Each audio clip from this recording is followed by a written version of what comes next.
ओम सर्वशक्ति महामाया दिव्यज्ञान स्वरूपिणी नवदुर्गे जगन्माता प्रणमामि मुहुर्मुहुः।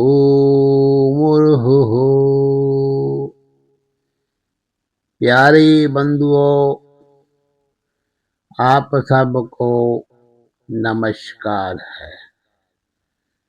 आज मैं आपको श्रीमद् देवी भागवत महापुराण के तीसरे स्कंद के 5वें अध्याय की कथा जो है सुनाता हूँ।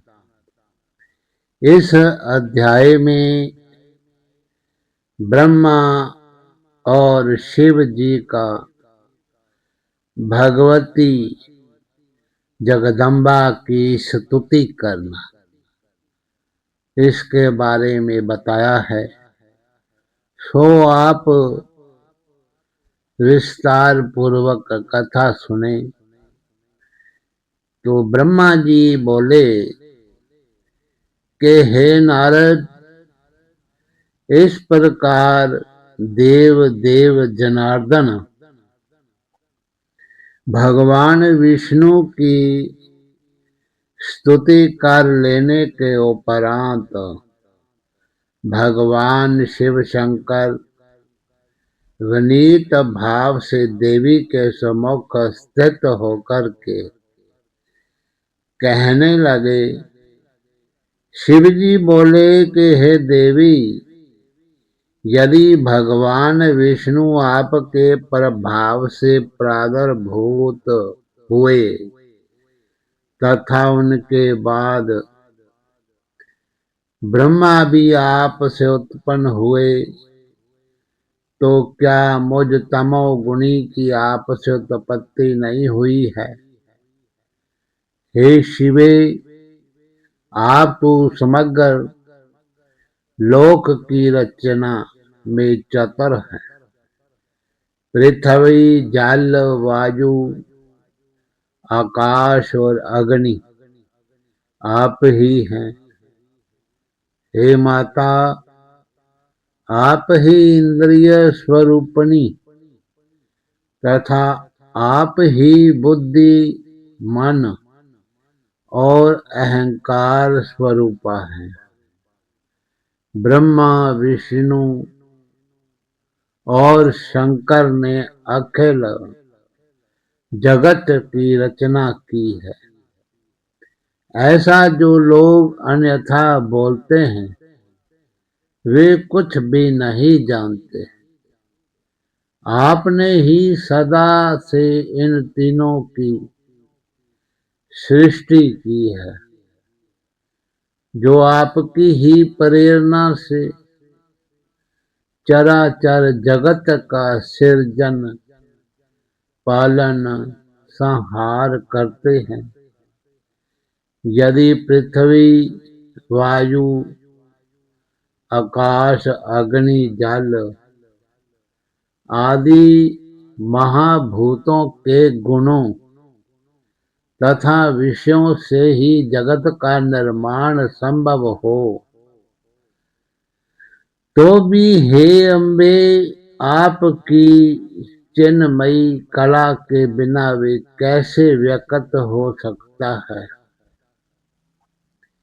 हे अम्बे, आपने ब्रह्मा, विष्णु और महेश द्वारा निर्मित इस संपूर्ण चराचर संसार को व्याप्त कर रखा है। आप अनेक प्रकार के वेश धारण करके कुतूहल पूर्ण क्रियाएं करती हुई यथेच्छ विहार करती हैं और पुनः शांत भी हो जाती है। हे अंबिके, जब मैं शिव, विष्णु और ब्रह्मा सृष्टि काल में इस ब्रह्मांड की रचना करने की इच्छा करते हैं, तब निश्चित ही आपके चरण कमलों का राज्य करना प्राप्त करके ही हम लोग अपने अपने कार्य करने में समर्थ होते हैं।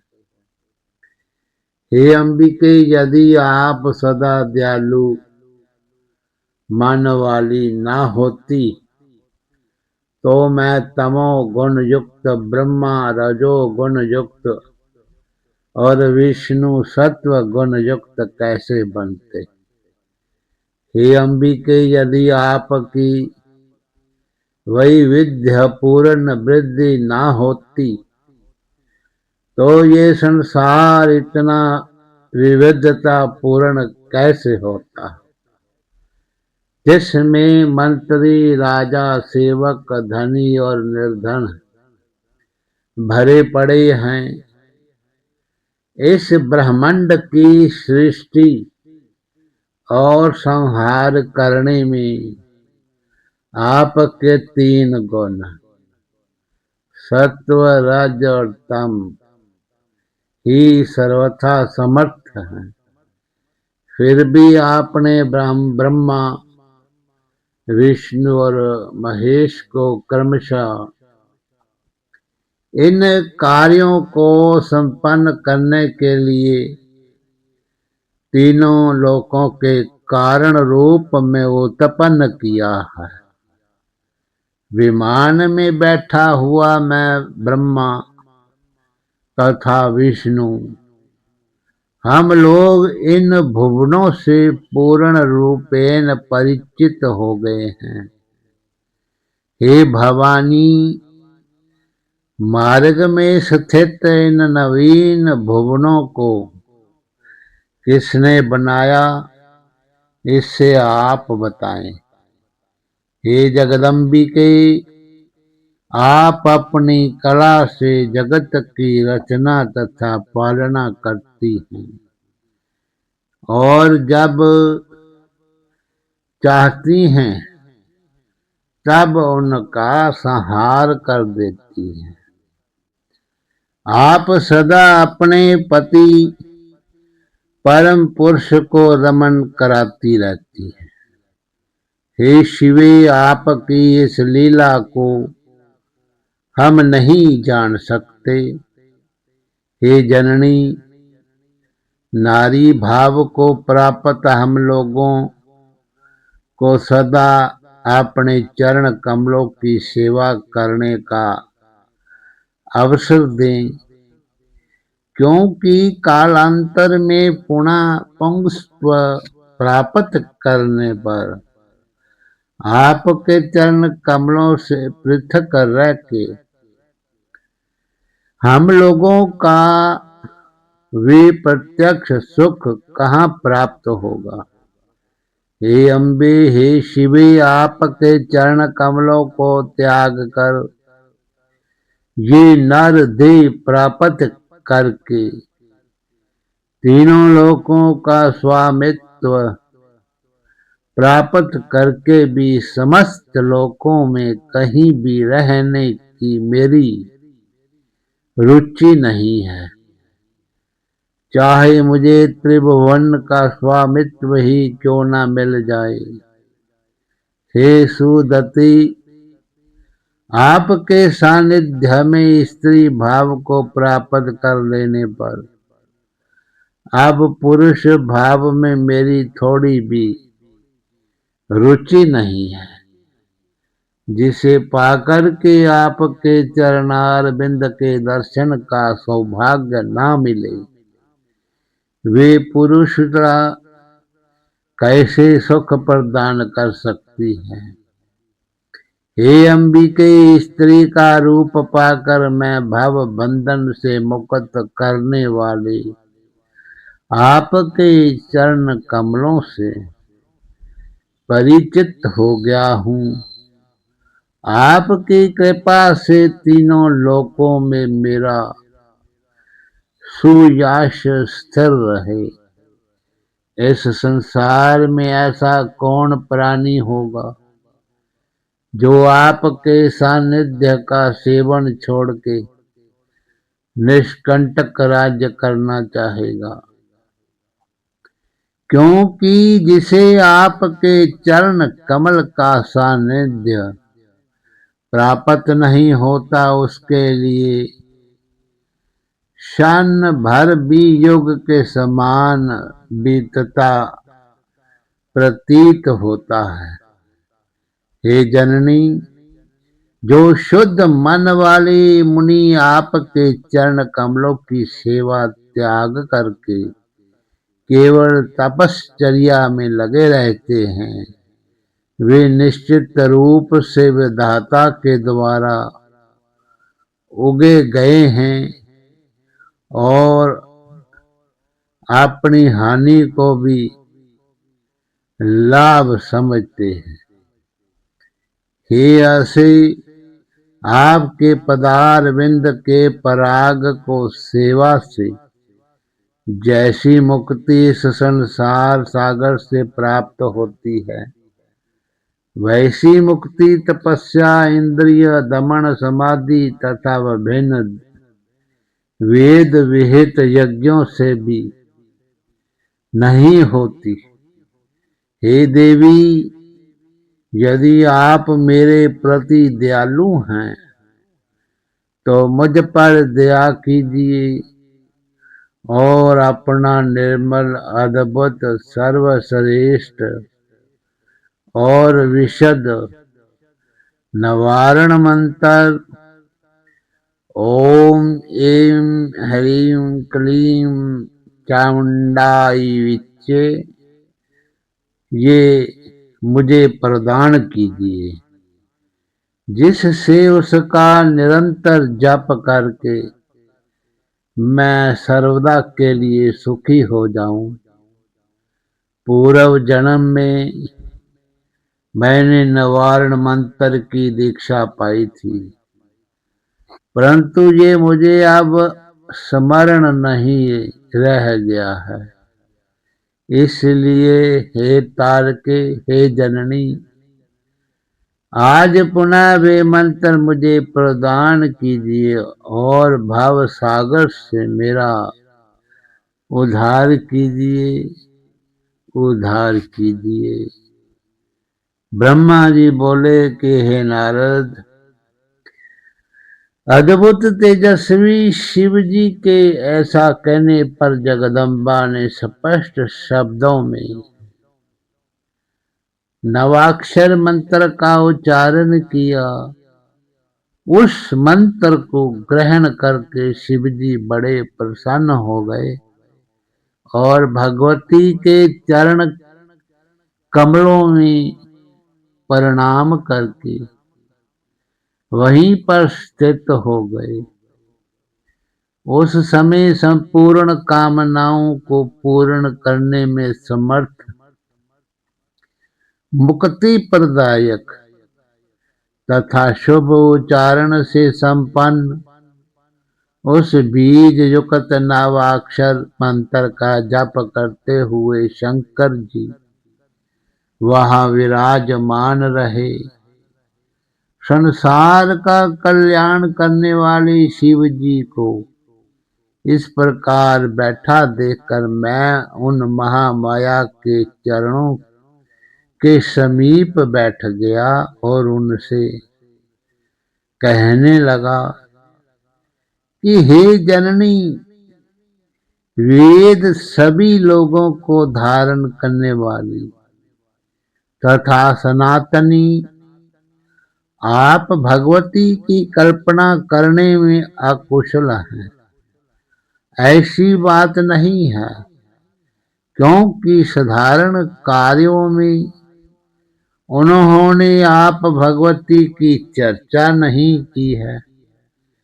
यदि वे आपको ना जानते तो सभी यज्ञों तथा हवन कार्यों में आप को ही स्वाहा देवी के रूप में प्रतिष्ठित कैसे करते।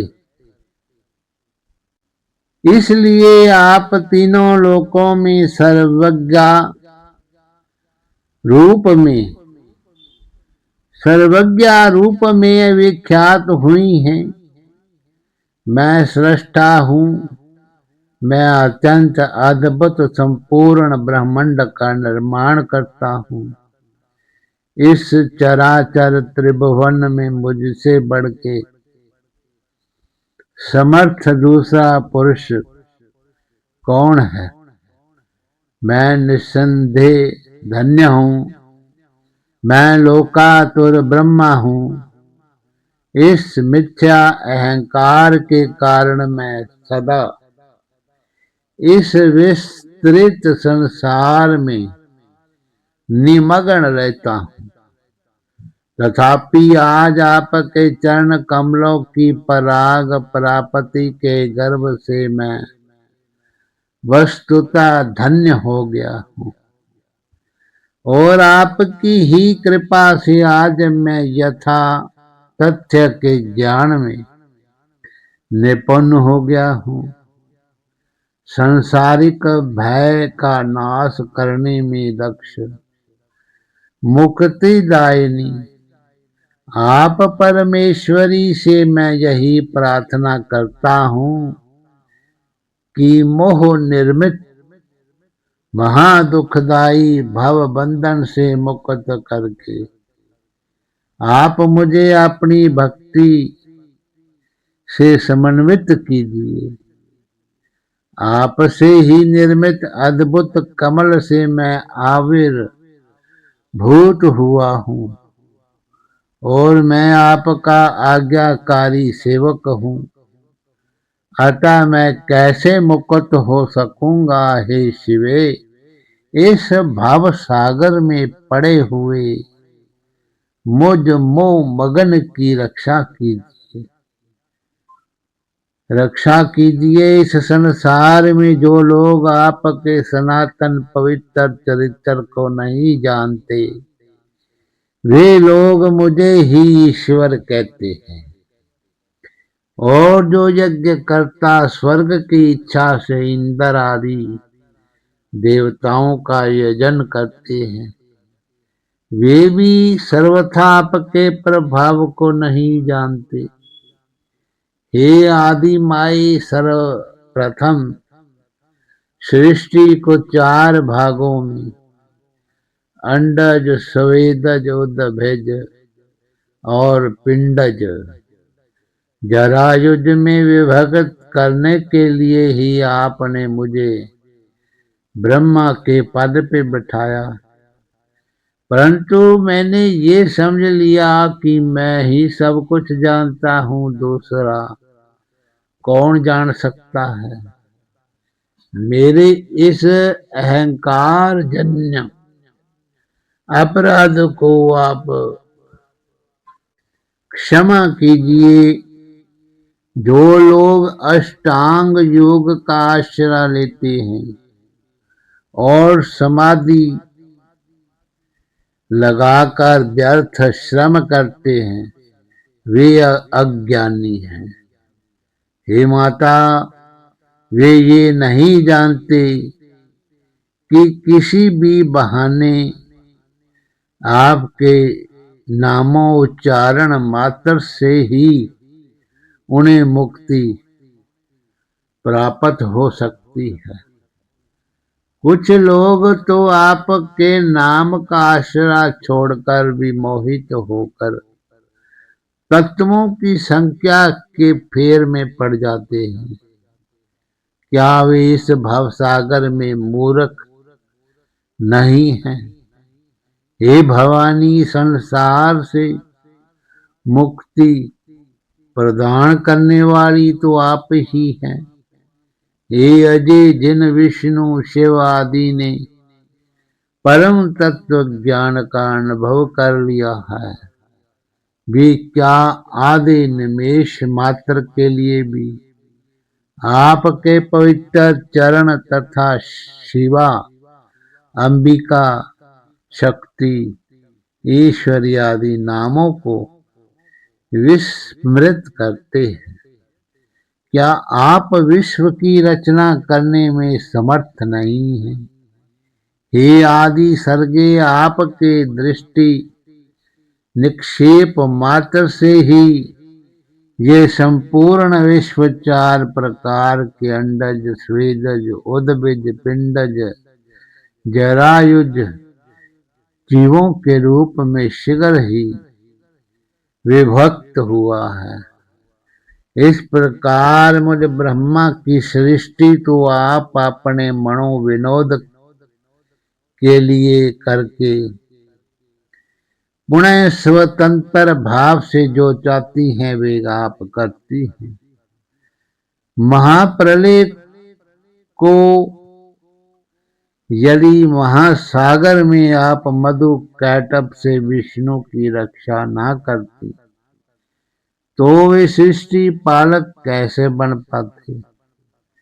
यदि आपके सब के संहारक शिव का संहार न करती तो वे मेरे भ्रू मध्य से कैसे प्रकट होते। आपका जन्म कहाँ हुआ इसे ना तो किसी ने देखा ना सुना और कोई ये भी नहीं जान पाया कि आपकी उत्पत्ति कहाँ हुई है। हे भवानी, एकमात्र आप ही आद्या शक्ति हैं। अतएव वेदों ने इसी रूप में आपका वर्णन किया है। हे अम्बे, आपकी ही शक्ति से प्रेरित होके मैं सृष्टि करने में, विष्णु पालना करने में, शिव संहार करने में समर्थ होते हैं। आपकी शक्ति से विलग रह के हम लोग कुछ भी करने में सक्षम नहीं हैं। जिस प्रकार मैं ब्रह्मा, विष्णु और शिव उत्पन्न हुए हैं उसी प्रकार क्या अन्य प्राणी उत्पन्न नहीं हुए अथवा विराजमान नहीं है या उत्पन्न नहीं होंगे, किंतु अल्प बुद्धिवाद तथा अत्यंत बचित्तर आपके इस लीला विनोद से कौन भ्रमित नहीं हो जाते। हे आदि देव ईश्वर, अकर्ता गुणों से स्फुट होने वाली निष्काम उपाधि रहित तथा निर्गुण है, फिर भी वे आपके विस्तृत लीला विनोद को बड़ी भांति देखते रहते हैं। ज्ञानी जन ऐसा ही कहते हैं। मूर्त और अमूर्त भेदों से युक्त इस संसार में आपसे पूर्व वे ही परम पुरुष थे। ज्ञान तत्व पर सम्यक प्रकार से विचार करने पर ये सर्वथा सिद्ध होता है कि अन्य तीसरा कोई भी नहीं है। ये सिद्धांत है कि वेद वाक्य को कभी मिथ्या नहीं समझना चाहिए। वेद ब्रह्मा को अद्वितीय और एक बताते हैं तो फिर आप क्या हैं और वे ब्रह्मा क्या है, ये विरोध मेरे हृदय में महान शंका पैदा करता है। तो आप मेरे इस संदेह का निवारण करें। इस प्रकार द्वैत अद्वैत के इस विचार में डूबा हुआ मेरा शुद्ध मन निश्चित रूप से शंका रहित नहीं हो पा रहा है। अब आप ही स्वयं अपने मुख से मेरी इस शंका का निवारण करने की कृपा करें, क्योंकि अनेक जन्मों के पुण्य योग से ही आपके चरणों का ये सानिध्य मुझे प्राप्त हुआ है। आप पुरुष हैं अथवा स्त्री, ये मुझे विस्तार पूर्वक बताएं, जिससे मैं आप परम शक्ति को जान करके इस भाव सागर से पार उतर जाऊं। हरि ओम तत्सत। नमो नमः।